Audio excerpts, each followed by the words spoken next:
একটা পর্যায়ে এসে দাঁড়িয়ে আছি যেখানে আমি কিছুই করতে পারতেছি না। না পারতেছি পরিবারের মানুষের স্বপ্ন পূরণ করতে, না পারতেছি নিজের স্বপ্নগুলো পূরণ করতে।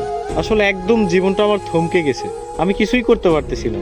কি হচ্ছে আমার জীবনের সাথে, কেন হচ্ছে, এই হিসাবগুলো আমি মিলাতে পারতেছি না। বিশ্বাস করেন ভাই, প্রচুর পরিমাণে ডিপ্রেশন কাজ করতেছে ভিতরে। আমি অনেক ডিপ্রেশনের মধ্যে আছি। আমার জীবনের সাথে কেন এগুলো হচ্ছে আমি নিজেও জানি না।